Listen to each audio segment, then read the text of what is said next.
Luigi! If there was more justice in the world, Mario and Luigi Dream Team, or Mario and Luigi Dream Team Bros, as it's known in Europe, would enjoy the same level of hype and anticipation as some of its prestigious predecessors on the 3DS in 2013. And yet, rather like its snoozy subject matter, it drifts into view on a cloud, does a somersault flip off its fluffy platform, and executes a well-timed stomp on the release schedule. This may be a quirky and at times utterly bizarre action RPG, but beyond the one-liners and delightful ideas is a game crafted with the utmost care and loving devotion. Mario and Luigi Dream Team is the fourth entry in this handheld-only series. After a positive start on the Game Boy Advance, the franchise ran into sales trouble with Mario and Luigi Partners in Time on DS, and the formula needed a fresh angle to draw gamers into what are, ultimately, involving and lengthy game experiences. Bowser's Inside Story delivered that, bringing Mario's arch-nemesis not just into the story, but also making him a playable character. It was a title bursting with creativity and fun characters. It helped to solidify what the AlphaDream developed series is all about, which is to exist in its own peculiar version of a fictional video game world where a duo of chubby mustachioed brothers run around fighting monsters, only to talk over their next moves in Italian. That brazen creativity is important, and perhaps, unlike rather conservative 3DS contemporary Paper Mario Sticker Star, this new entry doesn't fall back and rely on established characters. Dream Team brings the crazy, which is a relief. We do have a returning cast, of course, with Princess Peach once again, a damsel in distress, Toadsworth the erudite and aged little companion, and Starlo the yellow star sprite that first appeared in Bowser's Inside Story. And of course, the brilliantly self-obsessed Bowser, with an almost frat boy-like personality, naturally has a role to play. Aside from that, it's a fresh location and cast of characters. Prince Dreambert is an earnest, ancient creature that seeks help rescuing fellow Pillow Time creatures. The Bat King Antasma is a new villain, a squeaking caricature with an inability to speak his W's properly. Dreambert has his moments, but isn't the strongest character to grace the franchise, but Antasma is a treat. While side characters include a Cockney geezer thief who's wired to the gills, a big flirty yellow cube, and an image-obsessed seahorse. The tone is always humorous and bordering on surreal. Peeble Island is broken up into multiple locations that can be considered as worlds with their own themes. We go from a tourist park to a desert area, and at one point climb a mountain, for example. Each area represents its own challenges and native monsters to tackle, and it's in progressing through the world, learning new abilities and exploring, that Dream Team strives to maintain our interest. And it succeeds in that goal. This, rather like its predecessors, is a title that tasks you with gradually leveling up, gaining experience, and moves to tackle the increasingly tough challenges. The difficulty curve is almost perfectly judged, as we always felt a little ahead of where we needed to be to vanquish a certain foe or to get past an obstacle in the environment. For those that do struggle or fall behind, it's possible to restart any battle after failure, and an easy option beefs up the bros to have a better chance. There's depth to the setup with obtainable weapons, outfits, badges, and buffs, which are found, bought, or won by completing tasks. And when you manage these elements along with working on your real-time combat skills, it's unlikely that the easy option will be needed. It's worth emphasizing, though, that as a result, it'd be a stretch to describe this game as challenging, as its focus is on uninterrupted fun. If you want punishment, there's a cruel hard mode unlocked upon completion. The basics of movement and battles carry over from the earlier titles in the series, which are a proven structure to emphasize the fun over frustration goal of the title. It's all about timing, ultimately, with two basic moves: jump and hammer, accompanied by items of various uses to boost HP health points, and BP bros points the latter of which are needed for Bros attacks. As in the overworld, each brother is controlled separately with A and B. They are turn-based battles with defense consisting of dodging and possibly countering with a jump or swing of the hammer.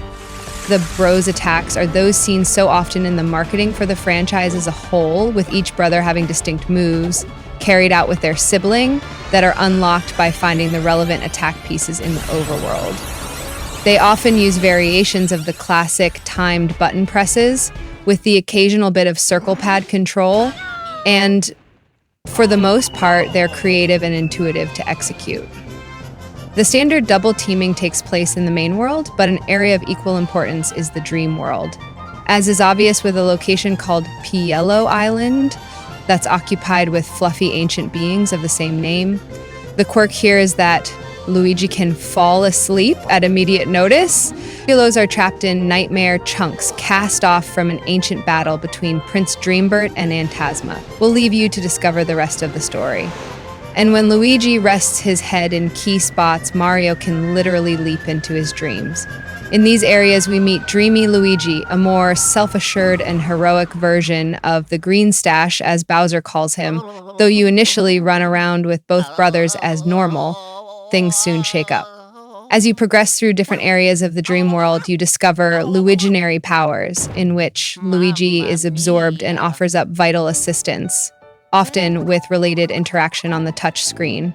It's in these powers that the developers flex their creative muscles, with environmental puzzles that utilize these abilities. You scratch Luigi's nose to make him sneeze, the background to the foreground, manipulate time, temperature, and even gravity, roll up dozens of loogies into a ball, and particularly memorably, you can air swim in an anti-gravity bubble. Those are some examples, and for the most part, they're delivered with a sparkling finesse, with puzzles that, like the game as a whole, are clever enough to please without actually providing a stern test. We did say, for the most part, as some dream worlds, there are so many, do feel overfamiliar or lack a clever touch. Battles are also shaken up in the dream world, with Dreamy Luigi merging with Mario to boost his attacks. A jump is followed by dozens of Luiginoids that dish out follow-up attacks on a wide area, while a hammer strike is similarly buffed to damage a whole line of enemies. Luiginary attacks, meanwhile, are unlocked in the same way as Bros attacks and offer up some of the best fun to be had in the battle arena, like the real-world equivalents. These special attacks sometimes rely purely on button timing, but can also make use of the 3DS motion controls. The mention of tilt controls on 3Ds can lead to bouts of panic for some, but they work brilliantly here. The required movements are always subtle, and the option to quickly switch the 3D effect off with a tap of the R button makes sense. It says much for how well the tilt controls work that some of our favorite attacks, Luiginary or Bros equivalents, use them, though it does make playing on the morning commute a rather self-conscious affair.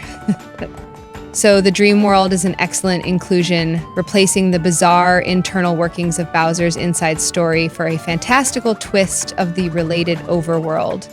Luigi is the star here, and no more so than in the rare but outstanding giant battles, where a stressed-out Luigi summons his Luiginoids to form one enormous representation of himself, with little Mario riding his cat. As in the previous DS entries, the system is held sideways for these battles, controlled with the stylus on the touchscreen. Lefties are accommodated, thankfully, and the moveset is smaller. Although stereoscopic 3D is inevitably sacrificed, these sections, apparently developed by Good Feel, look fantastic, with the pixel-based visuals switched up in favor of shiny and appealing. The greater horsepower of the 3Ds allows these battles to be more impressive in scope, with far greater movement and animation flair being brought into the action, as a mixture of skillfully implemented swipes and tilts are employed over the course of 15 riotously entertaining minutes each time around.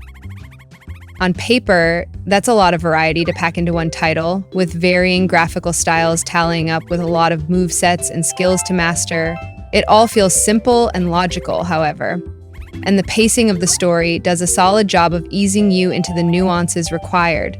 It feels meticulously planned, combining chaos with a solid foundation to prevent it all from toppling over like an unbalanced tower of Luiginoids.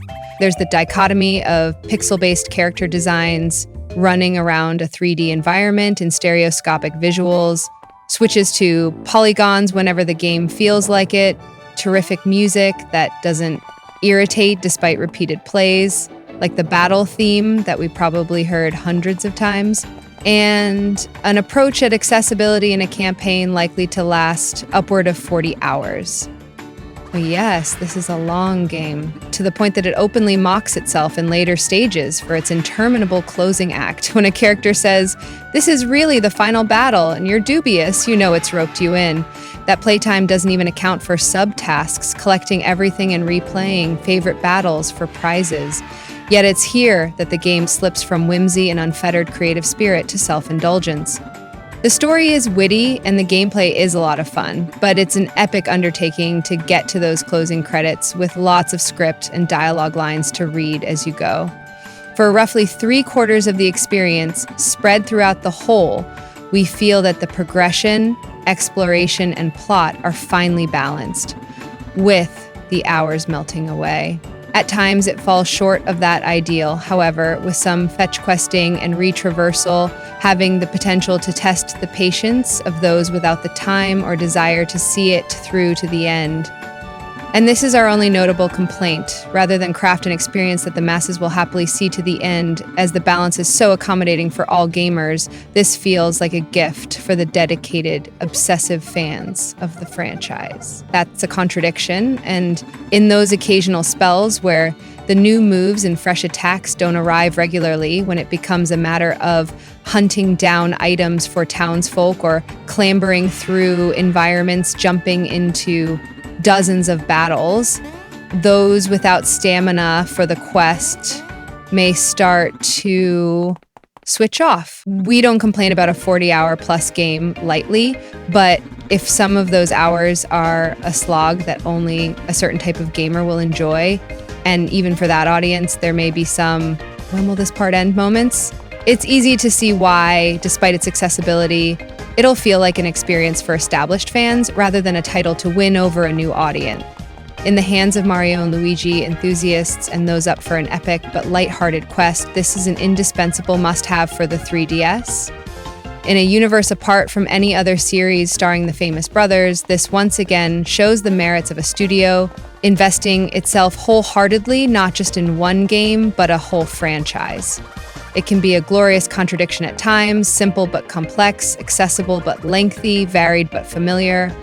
The enthusiasm and unrelenting creativity behind Dream Team means that it flirts with going too far, truly being an adventure for those willing to stick it out over the long haul, which perhaps dents its ability to appeal to all 3 DS owners.